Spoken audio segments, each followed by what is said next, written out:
بسم اللہ الرحمن الرحیم۔ کپڑوں پر خوشبو لگا کر سونے سے دماغ کمزور ہو جاتا ہے۔ ٹیک لگا کر نہ کھایا پیا کریں ورنہ سانس کی بیماری ہو سکتی ہے۔ گیلے کپڑے پہننے سے خارش کی بیماری ہونے کا خدشہ بڑھ جاتا ہے۔ ٹوائلٹ میں تھوکنے سے چہرے پر جھریاں اور دانے نکل آتے ہیں۔ گرمی کے موسم میں بند جوتوں کا استعمال کم کریں ورنہ نظر کمزور ہو جائے گی۔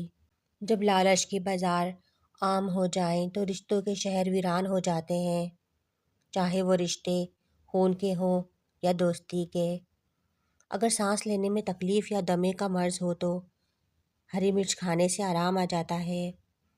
اگر خواتین کو بار بار پیشاب آنے کا مسئلہ ہو تو سیب کے چھلکے چبانے سے بار بار پیشاب آنے کا مسئلہ ختم ہو جاتا ہے۔ نظر کی کمزوری کے لیے مچھلی کا سالن بنا کر کھایا کریں۔ یتیموں اور غریبوں کی ہر حال میں مدد کیا کرو، دل کو سکون ملے گا۔ ٹھنڈے دودھ میں ایسے طاقتور جراثیم ہوتے ہیں جو جلد کے نرم حصوں کو خوبصورت بناتے ہیں۔ دانتوں کی پلاہٹ ختم کرنی ہے تو لیموں کا رس لگاؤ۔ پیشاب کو 10 گھنٹوں سے زیادہ روکے رکھنے سے پیشاب کی نالی پھٹنے کا خدشہ بڑھ جاتا ہے۔ غسل خانے سے نکلتے وقت اگر پاؤں کو ٹھنڈے پانی سے دھو لیا جائے تو سر درد نہیں ہوگا۔ اگر آپ اپنی زندگی کو تندرست، صحت مند اور جوان رکھنا چاہتے ہیں تو ان باتوں پر عمل کریں۔ روز صبح سویرے نیم گرم پانی کا استعمال کیا کریں۔ کھانے میں سبزیوں کا استعمال زیادہ کیجیے۔ بڑے کا گوشت کھانا چھوڑ دیں۔ انڈے کی زردی چھوڑ کر سفیدی کو کھائیں۔ روزانہ ادرک کھانے کا معمول بنا لیں۔ کچا لہسن روز نیم گرم پانی کے ساتھ کھائیں۔ روز 10 گلاس پانی پئیں۔ کھانے کے فوراً بعد تھوڑا سا شہد ضرور چاٹ لیں۔ بغیر چینی کے چائے پینے سے دماغ تیز ہوتا ہے۔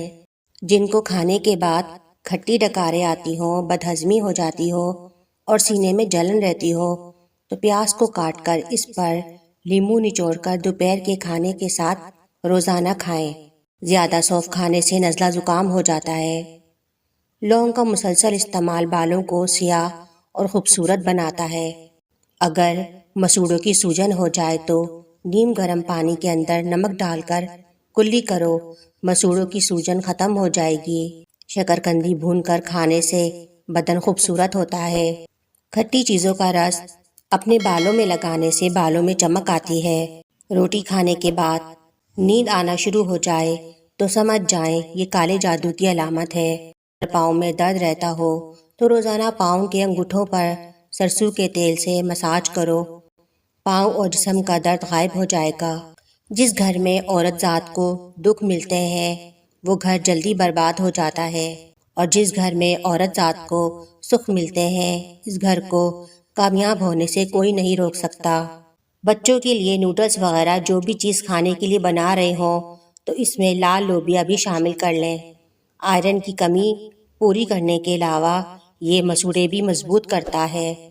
اگر سلاد کا پیالہ خوب ٹھنڈا کر لیا جائے تو اس کے بعد اس میں سلاد رکھیں تو سلاد زیادہ دیر تک تازہ رہے گی۔